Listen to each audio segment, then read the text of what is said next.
Thank you for joining me today. So this webinar is PR for purpose-led businesses. So this is what we're going to be covering.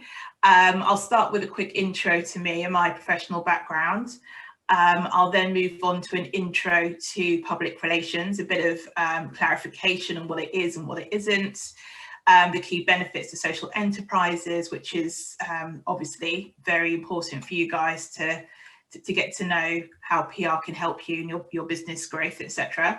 I'll say a little bit about PR strategy, and then I'll move on to how you actually go about getting into the press. So what I've done is I've tried to split it up into three sort of logical step-by-step chunks, just so it helps, just so you can help understand the process of PR, which I think is helpful. Right, so this is me. So I have 25 years experience working in communications and public relations. I've worked for big brands such as the British Red Cross, Comic Relief. I've worked in entertainment as well. So I did PR for big movie and music releases for Warner Brothers, Universal, Sony, and a lot more. Scope is another charity I've worked for, and I've worked for numerous SMEs, mainly in the east of England, actually. And I've delivered coverage in the business and consumer press on a local level, but also national and even international level. I'm also a trained journalist and a trained copywriter. So that means as a trained journalist, I haven't written for the press for a while, but I've written for the press before. So I've done some freelance journalism. And also as a copywriter, I can write for businesses, charities, and I've done lots of fundraising copy, that sort of thing. I've also written speeches before and TV scripts. I wrote a speech for Terry Waite once. I think he's MBE. I should have checked. Not be OBE, but anyway, he's an amazing man. I used to work for one of his charities, an international NGO, which is part of the global YMCA network. I was really proud of the speech I wrote for him for a corporate event, and he started it. He signed it off, he liked it, he started it, and then just went off on a tangent. He's a brilliant speaker. He's amazing. If you ever get a chance to sort of see him speak online or in person, he's just enthralling. So he probably didn't need my speech, but it was a privilege to write for him, and he did use some of it. So my recent PR projects have included a podcast called Farmerama, which it focuses on regenerative farming practices in the UK. And I've also just finished a cultural project funded by the Arts Council England, which was fantastic. I'm currently working on PR for a new box park, which is opening here in Felixstowe. I'm on the Suffolk coast, by the way, in Felixstowe. And I'm in the middle of writing press releases. I've just written a press release for an ethical fashion retailer and sustainability campaigner, and I'm about to start writing a press release for a natural beauty brand who's actually based in near Beccles in northern Suffolk. I also think that my not-for-profit experience really helps me in working with social enterprises, not-for-profits, any brand or business organisation that is driven by a purpose and has a mission to make positive change in our society. And I'm a big fan of authenticity, transparency and integrity. That's really important. Ideally, every business on the planet should work according to those three principles. Of course, they don't. But that's why I work in the ethical sector. I find it more rewarding. I'm aware that you also need to promote purpose rather than just sell products or just sell services. There's much more to you. I also have great experience in handling sensitive and sometimes very complex issues that the press might not understand at first. So it's important to make sure that journalists are on side, and that takes a fair amount of work sometimes. So these are just examples of where I've secured coverage, I guess recently, in my most recent work. So you can see both regional and national there, broadcast and print. Okay, so let's get started with the introduction to PR. So what is public relations exactly? Well, public relations is a diverse and a very powerful area of marketing, but it's often overlooked by small organisations for various reasons. It's also, it can include a range of activities. So it includes media relations, which is my area of specialism. Events, crisis management, blogging has become quite a significant part of public relations, as has social media. Of course, there's internal comms. If you work for a larger organisation, you probably have an internal comms strategy, even if it's just a occasional staff newsletter, that sort of thing. Community engagement is another area of public relations. It's quite specialist, and much more. You've got public affairs, policy. It's a really big area, actually. Some of it's more meaningful than other parts of PR, but anyway, this is just to give you context. PR establishes, nurtures and manages your reputation among the people that matter, be it your customers, investors, your community, other stakeholders. PR can be delivered through stories. Again, that's my specialist area. Even if it's a blog, it's important to make that story as compelling as possible. But even a small business or one-man band can actually have a really nice choice of angles to take and topics to focus on. So I've just included some examples here. You can focus on your supply chain, your impact story, even draw out your own personal story or service user case studies, that sort of thing. And also, interestingly, when it comes to PR, people trust PR covered by the media more than adverts. Now, this is because obviously you pay for an advert. So if you want guaranteed coverage in the press, you pay for an advertorial. So that's a combination of advertising and editorial. But if you send a press release to, let's say, your local paper, and the journalist or editor chooses to cover your story, it means that person trusts you enough to cover your story, okay? And by putting their trust in you, it's more likely that readers will put their trust in you. So that's the difference.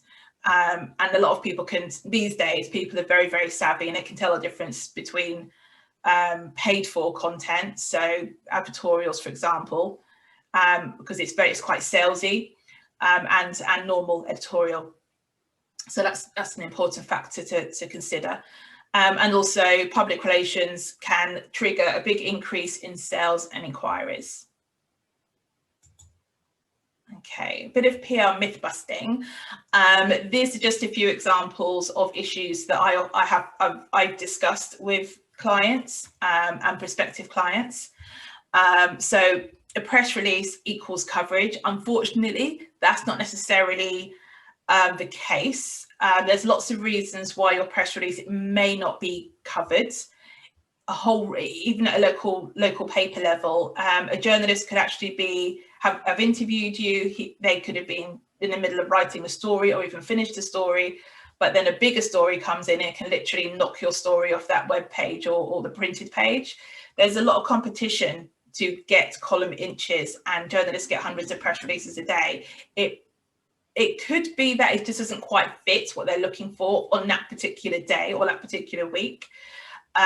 Or it could be the fact that they love your press release and they're really impressed by your story and what you're doing, but something else has happened internally, or they've gone off sick. I've come across so many reasons why journalists haven't covered a cracking press release. So don't let that put you off. Bear that in mind. A lot of the time it's complicated. There's a lot going on in newsrooms and on feature desks, and they can't cover everything. But it's important to keep sending press releases, continue building relationships with journalists, because if they can't cover it, they're more likely to tell you rather than just drop it and forget about it and move on. So journalist relationships is really important. Another myth is that journalists aren't interested in positive news. That's not true. Yes, they're very keen on sensational stories and what we call PR puff. There's a lot of stories out there we all know don't mean anything, and some of them are, let's say, some of them just made up in the tabloid press. But yeah, I mean, journalists at the moment, I think COVID has really accelerated the need for positivity and solutions-focused editorial. you know, I've really felt for journalists who have been, especially on news desks, who have been churning out COVID related stories, a lot of it very, very heavy, intense and negative since March, you know, and I think everyone got to a point, I think it was about April, May, editors were realizing that their readership and editorial staff needed something positive. So that I noticed that's when the shift changed. So they need positive stories. And I think they're woken up to the fact that actually good editorial isn't just about focusing on problems and exaggerating problems. You know, people want something else now. And also getting national newspaper coverage is the most important thing. I'm really passionate about this. This is a real myth. It's not, you know, there's quite a lot that goes into planning your PR. You have to think about your business goals, your target audience, what your target audience, the kind of media your target audience is engaging with. They might not be Guardian readers or the Times readers or, I don't know, Express readers. You know, they might not be reading any of those publications. So it's really important, if you want to have a really effective PR strategy, to really focus on the media outlets that are going to work for your business. It's great kudos getting national paper coverage or national magazine coverage. Great, it looks fantastic. But as a small business with limited budget, I would encourage you to just be really focused with your targeted media, and we'll go into that in a moment further into the presentation. Adverts are more effective than editorial, so I've just touched upon that. So this is not true. They're expensive. The price you would pay someone to write and issue a press release can range from, I don't know, 200 to maybe up to 1,000, depending on what kind of press release it is and who the PR is and where they're issuing it, who they're issuing it to. But an advert, even the local paper, will set you back a few £100, and you only get one hit of that advert, you know, or it might be published in the same outlet time and time again. You're not really reaching a diverse audience or the audiences you might want to reach, whereas editorial, you can do that. You can issue the press release to a variety of outlets. Yeah, you'll probably get a lot more reach out of that as well. Sometimes you can include links depending on the outlet. You can include links in your press release so you can help drive people to your website. Not all outlets would do that for you, but you know, it's always worth an ask. PR is expensive. Also not true, especially if you do it yourself. You need a bit of time to think, plan, and write a press release, and maybe get a friend or a colleague or someone to proofread it and give you a bit of feedback. We'll go through writing a press release shortly. You need a celebrity to get into the media. That helps, certainly. Even local high profile people like the mayor, your MP, etc. Sometimes it helps. But if you have a really strong story, that's not always the case. And again, journalists only want sensational stories. Again, there's always going to be a desire and a demand for that, but it's not always true. So I just wanted to clarify a few points. Okay, so benefits of PR for social enterprises. I hope the font isn't too small on this. I tried to fit it all into one slide, but okay, so coverage isn't just about kudos and, you know, it's great to make yourself and your business look great. Of course it is, because that's good for your reputation, but it's also evidence for funding reports and bids. So I've worked on a few Arts Council England funded projects here in Suffolk, a festival and a virtual arts and culture programme, and they were really keen to get a lot of local coverage because they needed to send that back to the Arts Council. So brilliant. It's really helpful for that. It also amplifies your voice and provides a platform for positive change. So the change that you want to make, the message you want to get out there, then the media is a really powerful platform. By sharing your stories, you can also influence, raise awareness, educate, inform, raise money.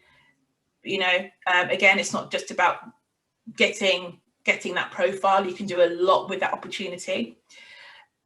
PR boosts your reputation, profile, and your brand story. So you can tell people who you are, what you're about, so they can engage with you as a person and a person with a passion rather than just a business. It also attracts like-minded employees, suppliers, investors, service users, etc. People who need to know you're there. And also you can publicly demonstrate your impact over time. So going back to building longer term journalist relationships, if you give the journalist everything they want the first few times, they are more likely to come back to you and use you as their go-to person, or the local commentator, or the sector commentator. They have a whole, journalists have big long lists of, contacts that they can focus on and call if they need a quote on something.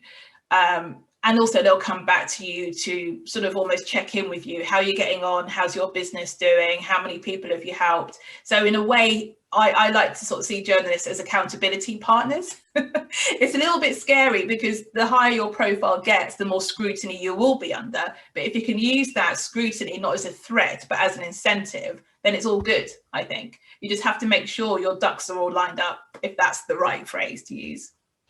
And again, if you're curious about that, then please ask me. And again, I hope the font isn't too small here. So a few things that you'll need in your PR toolkit. So well presented and media friendly impact reports. They must be jargon free. They should include statistics. The media love numbers, the bigger the better, or the more surprising or unexpected, the better. And ideally it should be highly visual. So print press and online press, they're still quite different in terms of the content that they use. But if you provide highly visual content, then they can pick and choose. Online and print press can pick and choose the content that's going to work for them. Also certification, accreditation, awards, memberships that support your reputation and your transparency. Have those close to hand, even if you're not proactively giving that information in press releases. If a journalist comes back and starts asking you questions, then you have everything to hand. Okay, just set up a folder on your laptop or desktop or whatever to make sure you can just dip in and out of that information when you need to. Building a content library as you go is, you can start today with that. So again, if you create a library on your hard drive, you just dip in and out of it, or even on Google Drive, so you can share the links with people, so they can just simply download your content. But I always advise clients to get a really nice and broad range of images sorted out. They should be all high res, minimum of 1 megabyte, so they can be used in print as well as online. Good video, testimonials, quotes, endorsements, awards, etc. And also make sure your social media profile and your website are polished and established. And in terms of social media, that you have a good level of engagement, just so a journalist they'll check you out. The first thing they'll do if they're interested in a story is find you online. They want to see that you are investing money and energy and you mean business, you're serious about what you do, because that all serves towards building that trusted relationship with the media, right? They're not going to risk their reputation for a business that doesn't look as if they're really doing what they said they're going to be doing. And even if you are working really hard behind the scenes and doing everything that you want to do and should be doing, if your external profile isn't reflecting that, then that could actually cost you an opportunity. So be aware that social media and your website can play a big part in building journalist relationships. And also your part of your toolkit actually is your expertise and your opinions. A lot of people I find, especially in this sector, is they don't realize how amazing they are. It's really easy to forget what you've achieved in your career and what you're doing for people and society and the planet. So start blowing your own trumpet more, basically, and offer yourself to your target press, whether it's your local press, sector press, or you feel like having a go at national magazines, etc. Just let them know that you're there and what your expertise is and what you want to focus on. So, I mean, at the moment, COVID has, exposed cracks almost in every area of society. So these are just a few areas that I'm quite interested in personally and professionally. So diversity and inclusion, public health, education, mental health, business, finance, environmental justice, food security. If any of your expertise fall under those areas of any of those topics, or so-called media hot topics, then it's worth thinking about how you can become a commentator and position yourself as a thought leader as well.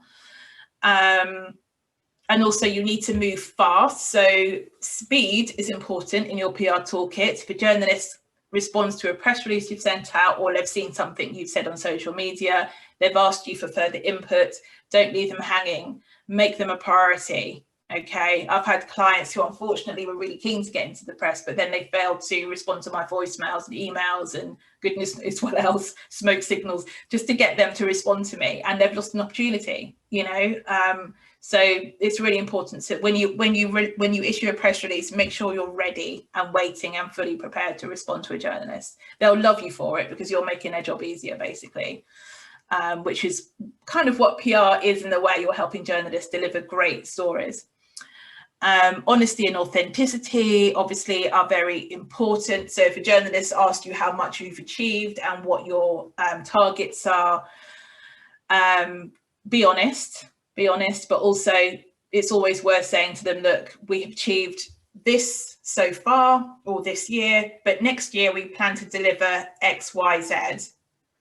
But remember, they'll probably come back to you in a year's time and say, oh, great, have you delivered X, Y, and Z? And you have to say, yes, here's the evidence, or actually no. But then if you've got very valid reasons like COVID, that's fine. Just be honest and open, but be aware, as I mentioned earlier, you can either use this as a journalist's attention as a threat or as an incentive to stay on track.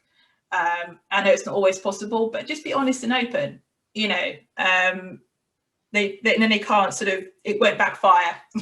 It probably won't backfire. It might do a little bit, but you're increasing your chances of it not backfiring by being honest from the outset. Partnerships are also a great way of leveraging more PR opportunities. So as part of your toolkit, look at your current relationships or potential new relationships and look at how perhaps you can help each other with additional media opportunities. Okay, I'm going to say a little bit about PR strategy at the moment. Now, unfortunately, like many things in business, it's the strategy and planning, so the boring stuff that sort of helps you to make what you deliver a real success. So in PR, a basic strategy can help ensure that you're saying the right thing at the right time to the right people in the right way. Okay, so you just need a bit of time to consider who you're talking to, why you want to talk to them, how you want to talk to them. It just helps you solidify what you're going to be writing in your press releases. A strategy is much better for more sustained positive coverage that actually fuels your business or organizational growth as well. You can just send out the odd press release, but that's fine. If that's all you can do, then go ahead and just fire out the odd press release on an ad hoc basis. But if you have a strategy, you can then track how well you're doing, and you just keep a record of who you sent it to, which journalists you're engaging with, and build on that for the future. And then you'll be able to see where the opportunities are, and that helps you, again, secure more coverage and bigger coverage moving forward. So I've taken many clients in my career from the odd press release to the media, to their target media. No one knew from Adam. We struggled to get coverage. After 3 months of constant work, then suddenly journalists started to come back to us or to me when I was part of an agency. I'm just thinking about one of my last clients in my last full-time job. They were quite a small unknown ironmongery brand. It's very different from what I'm doing now. And yeah, they become one of the go-to people in their sector, which to them was really important because they were getting in front of their customers. So a strategy can help you do that. Also, it can help boost those relationships with the media and therefore your chances of success and coverage. Okay, so a basic plan can include setting your goals, your PR strategy, objectives and tactics. So let's say you want to grow your business by X% next year. How do you do that? So your PR objectives would be, for example, breaking into a new market, and then your tactics is how you actually break into that new market. Okay, again, that gives you a really nice steady foundation. And also it gives you the opportunity to just take your time, think about your messaging, and also how, why you're doing what you're doing. I think for this sector, it's really important, especially to draw that out, to engage people in your work. And also it helps you to identify your target audience. You might be surprised by who you actually need to engage with. You might just be thinking, oh, well, I want to engage with people like that and people like that. But when you actually sit down and really filter through that process, you might realize your target audience is actually very, very different. So you have to be very strategic.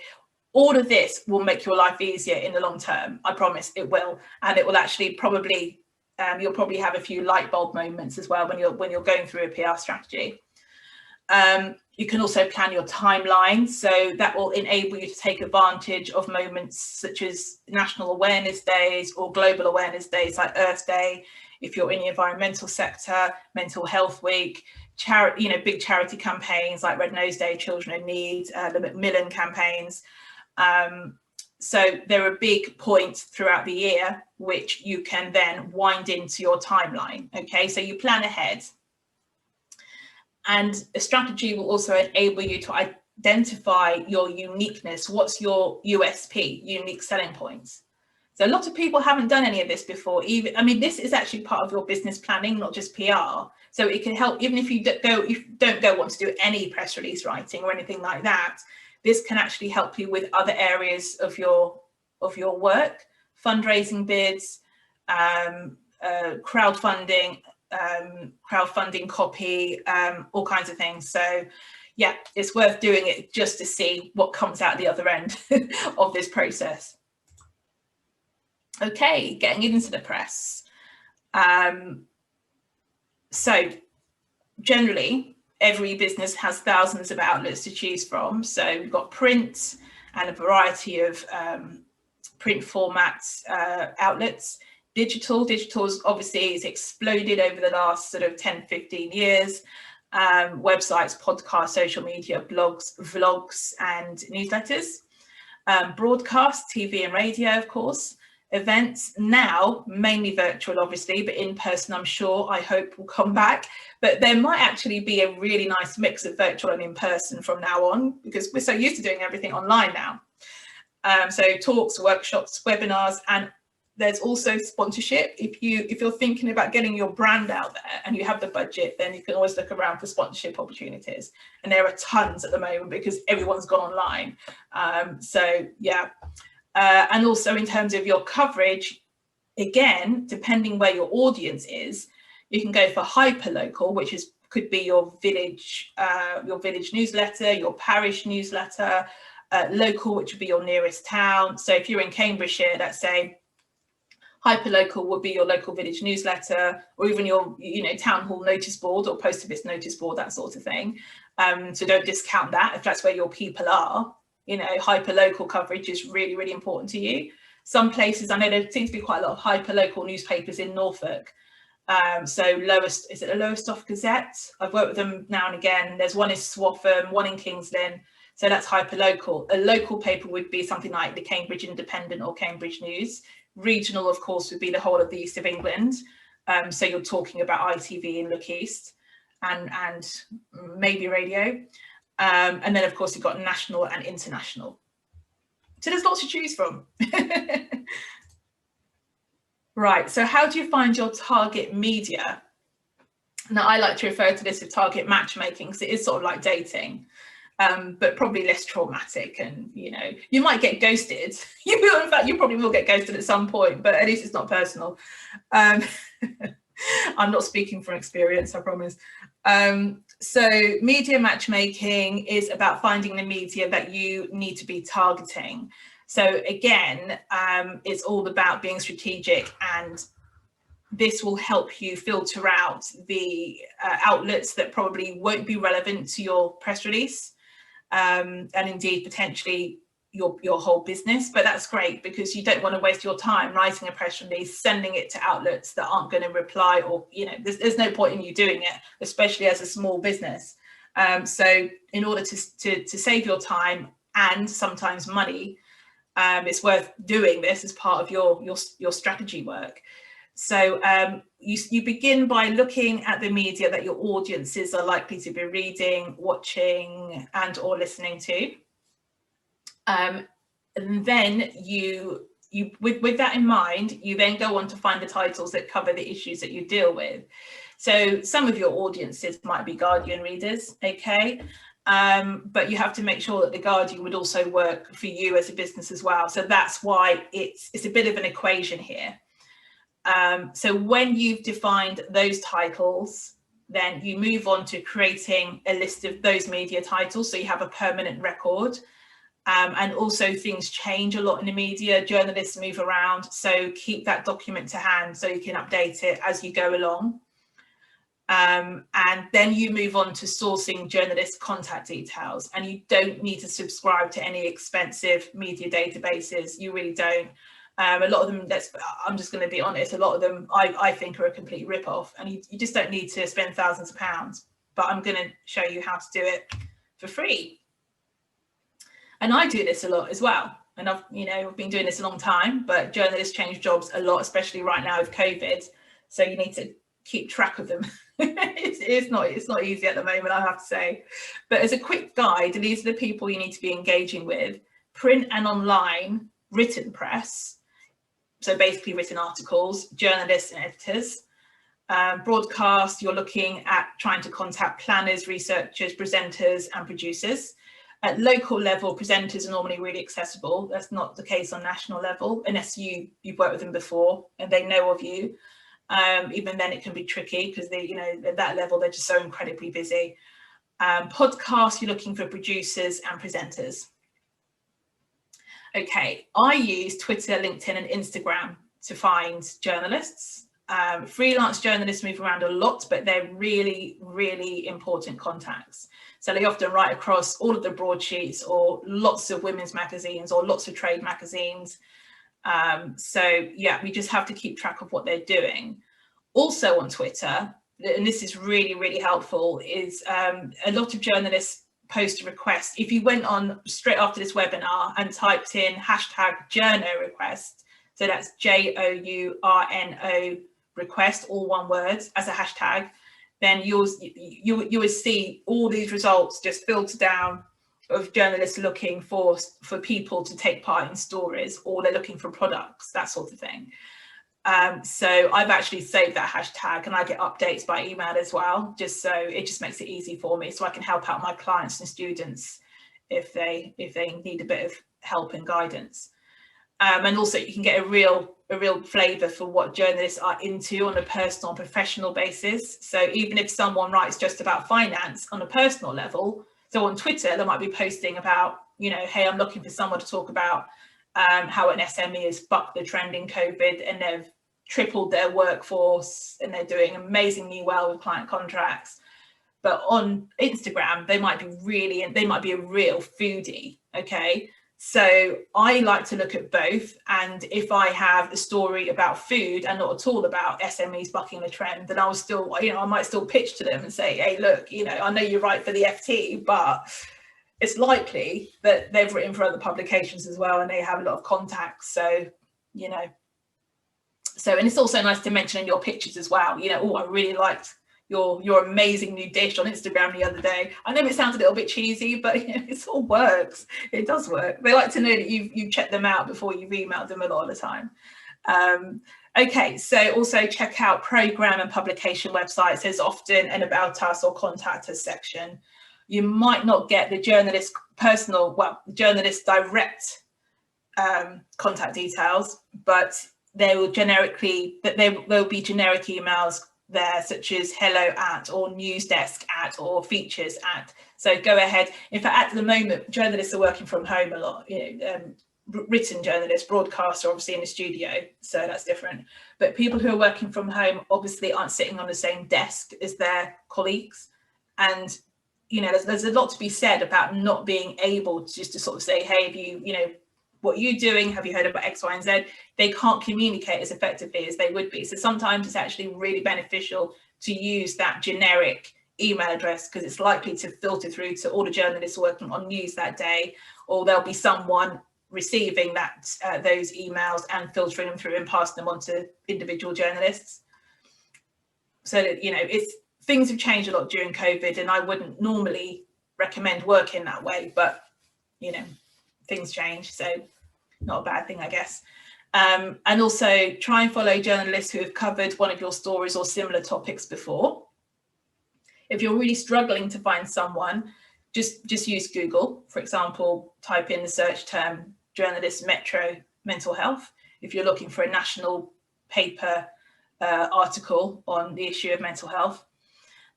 You could subscribe to a press database. Some of them range from a few £100 a month to a couple of thousands. You know, you get all the bells and whistles.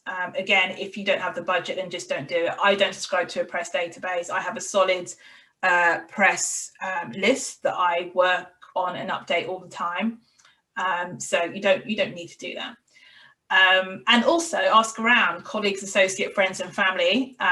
It's amazing, actually, the fact that people don't tell you, even if I'm a PR professional and people don't tell me that they know so-and-so who works for Radio Cambridgeshire, or, oh yeah, he's my cousin. Why didn't you tell me? Please, you have to, so we can get a little bit frustrated, but I'm a PR and that's my job. So, you know, but a classic, an absolute classic that popped up last week, because I'm working with this brilliant client. She's a sustainable fashion retailer and campaigner, and she just did my course. And we cover media matchmaking in the course and how to find journalist contact details. And she sent me her press list. It was looking really good, and I thought, oh, she's got it. She knows what she's doing here. That's brilliant. But it wasn't until I started talking to her. She needed help with the press release in the end, and I sort of helped her out with that. But we started chatting. We had a Zoom call. It turns out she's in the WhatsApp group with these leading British campaigners in sustainable fashion, including one of the most influential journalists on BBC. And I couldn't believe it. And I said to her, you do realise that she's actually one of your contacts in the press? She said, oh yeah. So think about that. The media is often closer than we think. Even if you wouldn't class them as a journalist, you might class them as a friend of a friend, or you're a little bit nervous about approaching them as a result. But I would say just go for it, you know. Okay, I'm going to take you through how to structure a press release. So journalists need to see information arrive in a certain format. If it doesn't arrive in a certain format, because they're so busy, they are likely to overlook it or just delete the email. They can be quite ruthless simply because they have deadlines galore and they just need to do their job and get it right first time. So if you don't give them the information that they need straight away in the format they want straight away, then chances are, unfortunately, you probably won't be picked up. So press releases are structured in a certain way. There's a real sort of flow to them, which is quite useful actually, because you can use this as a template. So at the top of the document, you write the words press release. Underneath that, you write the word date. So that'll be the date you want to issue the press release to the media. If you have, let's say, a big announcement coming up and you want to give the media time to engage with you ahead of that big announcement or big event announcement, then all you need to do is embargo the press release. So let's say your big announcement, you want it to go public. Where are we? We're on Tuesday, aren't we? So next Tuesday. So you release the press release today, but with the embargo date of next Tuesday at 1 minute past midnight, literally. And then anyone can go ahead and publish that press release. It's, you know, it's fine. But in between that week, the information in that press release is strictly confidential. But the media has time to come back to you and ask you questions. So a lot of small businesses don't need to bother with that. They really don't. It really depends what else is going on in your industry as well. So, but that's that's more an advanced tactic that PRs use. So then you write your title. It has to be short and snappy and attention grabbing. Don't exaggerate, and obviously don't give false information in the title or any of your communications work. But you still need to sum up that story in a few words, which is actually a challenge. But it's a really useful skill to develop. So the introduction comes after the title, and that is where you summarize the whole story in 2 or 3 short sentences. That's where you use the big 6, what I call the big 6. So the where, the why, the how, the who. Oh gosh, I've got 2 more. My mind's gone blank. I'll do that later. I'll give that to everyone in the Q&As. And then you move on to the body of the story, which is where you expand, you provide more details. So 3 or 4 paragraphs, include a couple of short quotes from key spokespeople. Now, quotes in press releases give the press release more of a human element to it, and it just makes it more engaging. If it's just a story about, oh, we have this event coming up, this is what's going to be included, that's fine. That's fine for listings. So in a what's on section of a newspaper, for example. But if you want it to become a news story, you have to give it something more emotional and give it a human face. It can also, it's a platform. So use it as a platform for you if you're going to be the spokesperson, because that will help position you as the expert or the, a leading figure in that area. After that, you literally write ends, then you write notes to editors.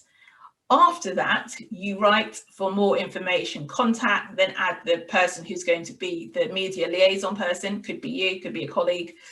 And then under that, you write a short paragraph, which you can copy and paste for all of your press releases.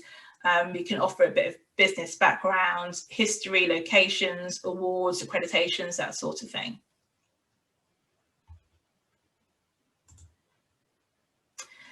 Current media trends. Now, I'm very sort of aware that ethically this isn't great, but unfortunately the media do tend to work according to trends. So obviously COVID is the biggest topic at the moment globally, much more so in the UK because we are where we are with COVID. So under the COVID umbrella, I guess you've got business, working from home and well-being are being discussed a lot in the press at the moment.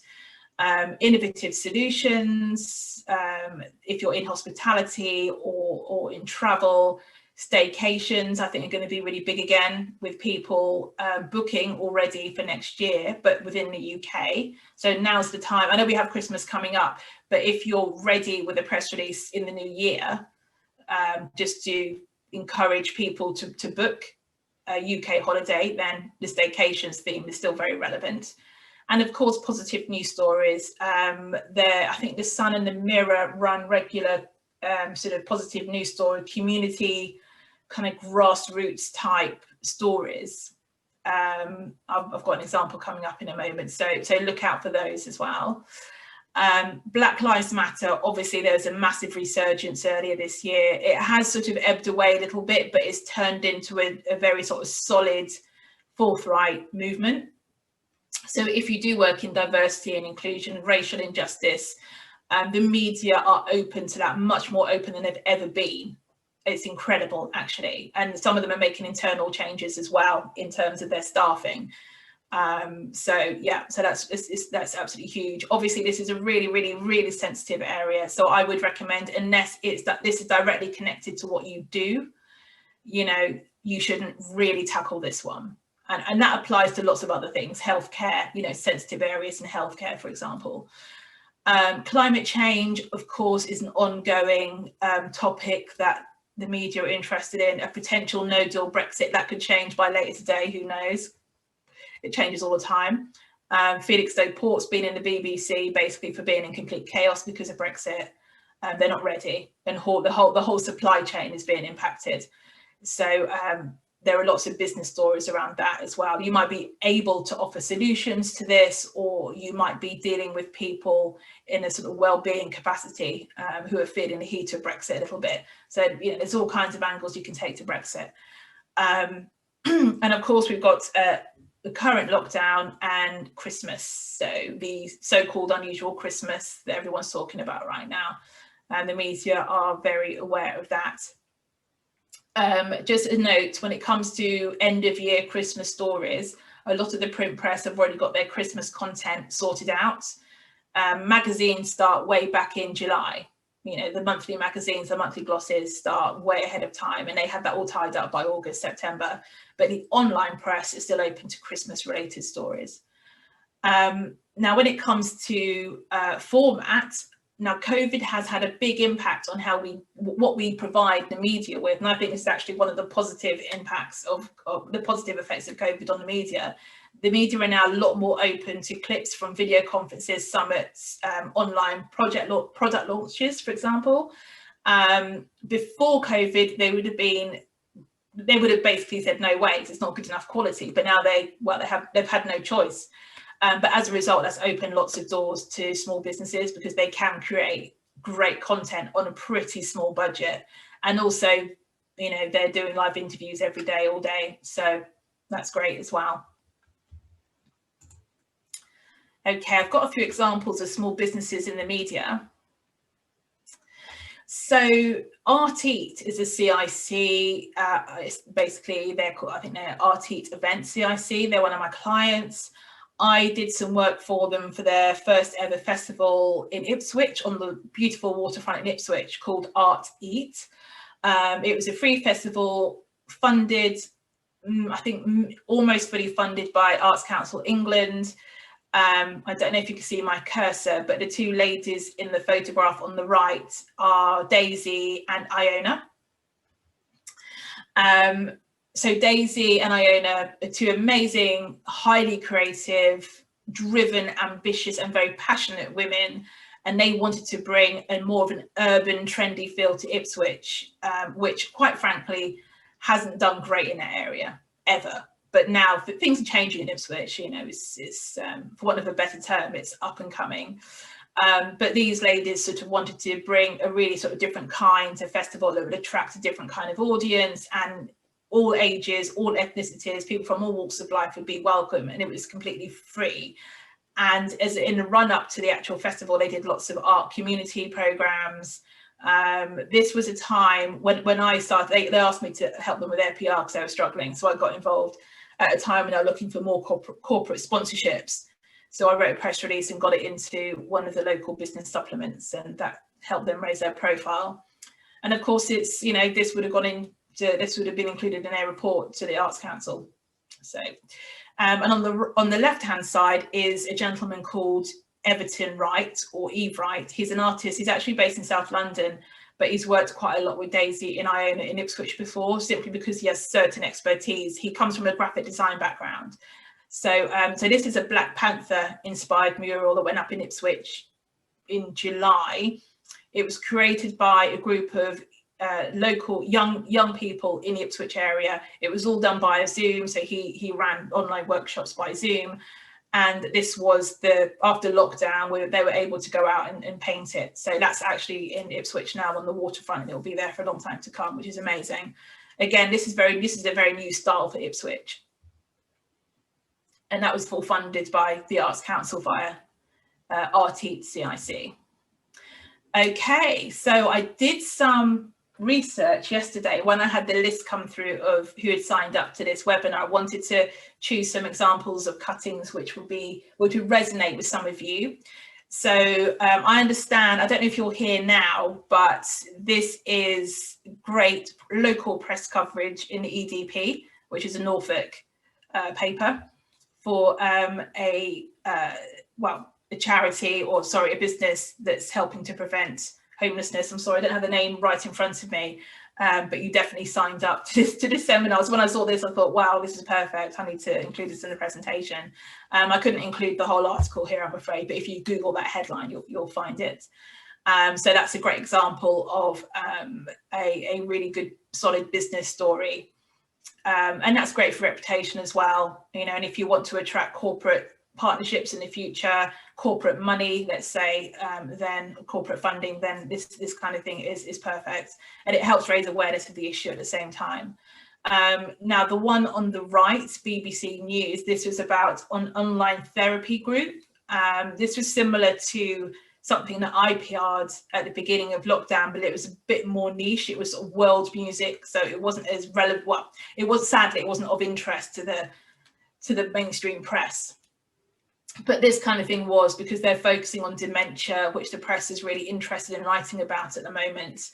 And it's online, and it's during COVID. So from a press point of view, it sort of ticked lots of boxes. I know it sounds quite cold and emotionless way of talking about this sort of thing, because obviously it's a wonderful project, it's a wonderful program, but from a media's point of view, they're ticking boxes. So you have to consider that as well. It's a brilliant screenshot, absolutely brilliant. I love that. Now, again, this was an internationally covered story. This is from a France-based sustainability website called Sustainability Times.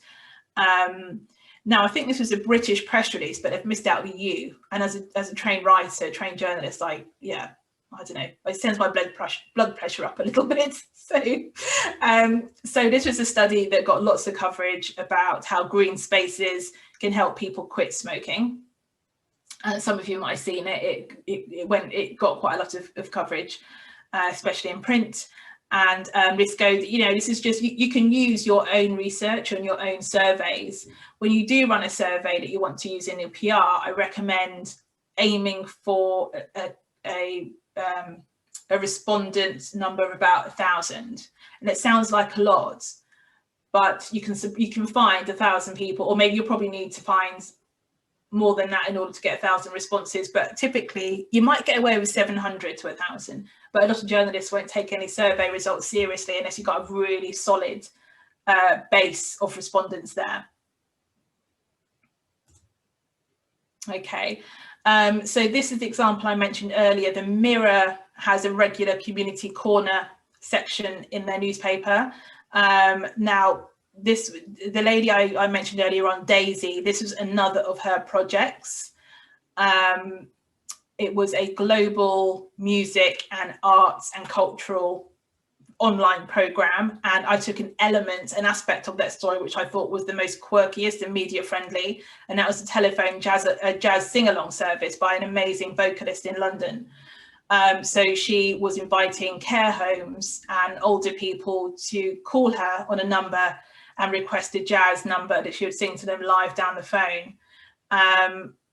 Now, this launched quite late into lockdown because they didn't get the funding until quite late. I mean, it's not funny. The funding should have come a lot sooner because it was a lockdown project, but it actually ended up launching towards the end of the first lockdown.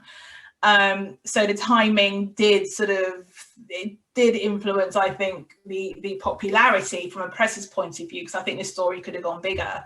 Had that been launched right at the beginning or in the middle of the first national lockdown, I think the results would have been different.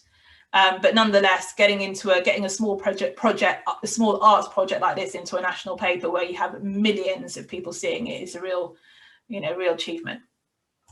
And again, that's gone into Daisy's Arts Council funding report. This was a bit of PR I did for a breathwork coach, so a wellbeing practitioner at the beginning of lockdown. She had just released her first podcast and she was really excited about it. And she also really wanted to get breathwork out to as many people as possible, because it is brilliant for anxiety and feelings of fear, and it helps you through lots of very difficult emotions, just using the breath. So this got into the Times and it increased her podcast listener numbers by 1,000 in one day. So that's the kind of thing that can happen if you get in front of the right people. So the Times consumer Times consumer audience were perfect for her podcast. Okay, so very quickly, here's another example. I'm just keeping an eye on time. Is that there's this lady I work with called Sian Conway, and she's an amazing ethical marketing strategist. She runs her own business called Ethical Hour, which is a membership-based organisation. She's very vocal, and she's also very on the ball. So if she sees issues in the ethical sector that are relevant to her expertise and her brand, she will be vocal about it deliberately on social media. I think some of it obviously is passion driven as well, but she understands what she's doing. she's a smart lady. And so she wrote about, she shared her thoughts on Oatly. I don't know if any of you know the Swedish non-dairy drink product or brand called Oatly. They have a lot of their customers are ethical. You know, they're very aware of the ethics of food products, and they choose their food products very carefully as a result. In the late summer, the story broke that Oatly had actually received investment from a pretty non-ethical company, which I think has been involved in all kinds of dodgy mining activity in Central America and in South America. So of course, that's had a massive impact on Oatly's reputation.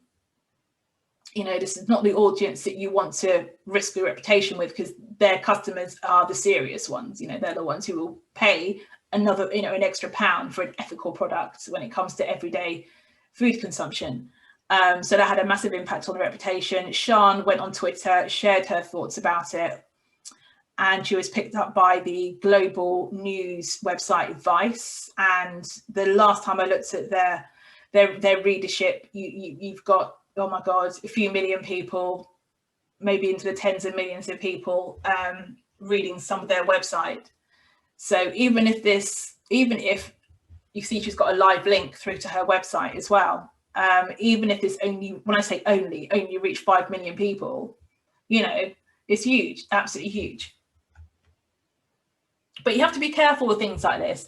I sort of encourage this a little bit, but if you're new to PR, just be very careful, because you have to have the evidence and expertise and knowledge to back up what you're saying. Because if a journalist does see this, but they want to get you on ITV, ITN News or BBC or Channel 4 News or whatever, you know, you have to be able to walk your talk. So just be very wary. I wouldn't jump into doing this kind of thing straight away. But yeah, it's just another tactic. Right, okay, so that's it for the actual webinar. I'd like to very quickly say a quick word about my beginners PR course for ethical entrepreneurs. So this is for social enterprises, it's for ecopreneurs who work in the environmental sector, anyone who basically is driven by purpose, and they obviously have ethical business practices. So I have two courses. So one is an interactive course, which includes live group sessions with me and fellow students. And the other one is a self-study for the automated course. Now both are launching again on Monday, the 11th of January. Both courses run over 3 modules. The interactive course runs over 6 weeks, so a module is released every fortnight, and that gives people time to sort of squeeze in the studying while they're busy just doing life, you know. So that's how I designed it. It's a combination of text, video, and, as I mentioned, live group sessions with me. So that really can accelerate and enhance your learning. You can ask me all kinds of questions really that pop up while you're studying. I offer optional one-to-one coaching. If you want to just discuss a few things with me, I can guide you through brainstorming, story ideas. I can help you pull together a strategy. The course also includes exclusive contributions from national journalists, including an amazing environmental journalist called Anna Turns. She's just had something in the Telegraph, and also I think her other one was in the Independent. I saw yesterday, so she's been very busy. And also my friend, who's also a very highly acclaimed press photographer. He was the first Black staff photographer on Fleet Street. You can imagine that. You know, he brought down lots of barriers for the photographers that are out there now, people of colour. So yeah, he was the only Black guy, you know, out there taking photographs in the national papers when he was younger. So he's seen a lot. So he's contributed his thoughts on how to take good photographs and press releases. So the price of the interactive course is $399. I do have an early bird promo available for people watching this webinar, whether live or recorded. And the self-study automated version that basically has no interaction with me at all. is 199, and both of them again start in January. And I can send the link to you via C if you need that. And these are just an overview of my PR coaching. And again, I can provide this by email. Okay, that's it. Thanks ever so much for listening to me go on a bit longer than I should have done, I think. But I hope you found it really useful, and these are a few helpful links and how to contact me and follow me online. And yeah, I'm happy to answer your questions now. Thank you so much, Elma. I've learned so much. That was really, really good. So has anyone got any questions they'd like to ask Elma? Feel free to unmute yourself and ask. There's a few things in the chat. Let me just read the chat in a second. Yeah. Someone asked about embargo. Is there a risk that journalists ignore an embargo? Yeah, they can do, absolutely. I mean, you know, but generally it's good practice, and there's generally a good understanding between PRs and journalists that best practice and good practice not to do that, because they will completely destroy your trust, you know. And I think that's probably more from a small business angle, at local level, they wouldn't want to do that, so they're more likely to play ball. I mean, I don't see what's in it for the journalist really, unless it's a massive scoop. But then you would negotiate a whole different arrangement. You know, if you had a really big scoop, let's say Kim Kardashian has become one of your, I don't know, patrons or something. I'm sorry, that's a really terrible example, but then you would set up an exclusive with one of the tabloids, basically. You know, you wouldn't just send it out there. So, you know, so I don't think journalists actually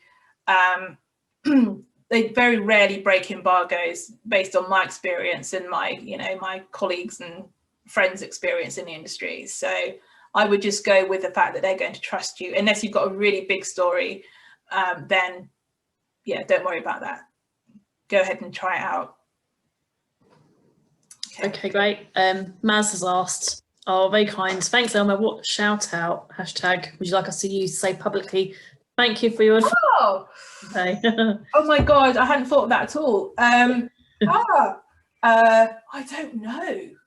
Actually, there are two hashtags you could use. One isn't mine, and I'm still thinking about mine.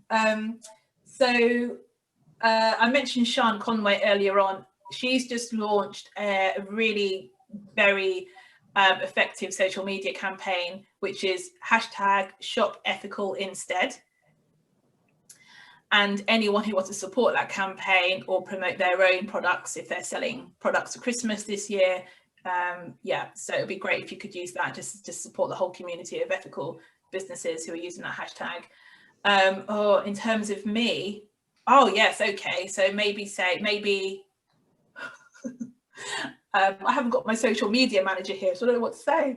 How about, I don't know, well, I've been using the ethical PR coach over on Instagram quite a lot, so maybe I'm just writing it in the chat. So maybe your name plus ethical PR coach. Yeah, I'm just going to put it in the chat. There. I couldn't think of anything else. Yeah, but thank you. Okay, you're welcome. Any other questions? I've got a couple of things I want to let people know about other webinars that are very relevant to what you said. Any other questions from anyone? Any clarification? I'm aware that there's quite a lot of content there, and no, I just want to mention, just because we've got other webinars coming this week which flow on really well from what you've done today, Elma. I know people are very busy, so you may not be able to come to them, but we are going to record them and get them all on the website so you can watch them back. So tomorrow we've got video marketing. So what you said early on in your talk about, you know, getting different types of content out there, especially for social enterprises, haven't got a huge, you know, there's not a marketing budget, and often they're just having to write it themselves and that sort of scenario. So if you want to sign up to our video marketing webinar tomorrow or watch it later on. And then later this week, Thursday is Social Enterprise Day. So this is something that all of you can get behind. You do hashtag Social Enterprise Day, which is run by SE UK, and they have the campaign every year of hashtag Who Knew. So you use that statement to say, who knew I do blah, blah, blah in this sector and I impact these people. So please get involved with that. And And on that day, we've got a webinar about measuring how you make a difference. So starting to look at how you measure your impact. And that's a very sort of practical session looking at a toolbox that C is launching. And then on Friday, we've got the whole issue of how do you articulate your social impact. So we've got social enterprise mark. And that, again, what you said earlier, Elma, about accreditation, how that can help you. I think they flow really well on from what you've said. So just a shout out to you all to, if you can't join it this week on our website, then have a look on our website later, in our newsletter as well, and I'll put it on Twitter, etc. I have a quick question, if that's okay. And something that I forgot to mention. So the thing I forgot to mention is a handout. I sent it over to Jane, so hopefully if you'd like that handout, then it's got lots of useful links in it to various resources. So yeah, and I had a quick chat with Jane before we went live, and we were talking about crowdfunding. So I was wondering if there's anyone on the webinar at the moment who's done crowdfunding recently and how they found it. I'd like to pick your brains just very, very quickly. No? Okay. Oh, no. Here. Okay. I can put in, oh no, someone is. Yes, I am right now. Oh yes, Maz at Experts Trust, because you were on our webinar yesterday, Maz. So I could perhaps put you in touch with Elma afterwards. That would be great, if you don't mind. Yeah, of course we can. Yeah, that's great. Okay, thank you. Thanks, Maz. And I'll send round Elma's contact details, obviously, to you with the slides and links to the webinar. It'll be some point this week. Any other questions? No, silence. Okay, well, thank you so much, everyone. Hope you found it really useful. I learned so much, Elma. That was really, really good. Oh, brilliant. No, thanks. I'm glad it's been well received. Excellent. Thank you so much for giving up your time for us all today. Oh, no problem. It's been an absolute pleasure. Anytime. Ask me again. Wonderful. Thanks, everyone, for joining us.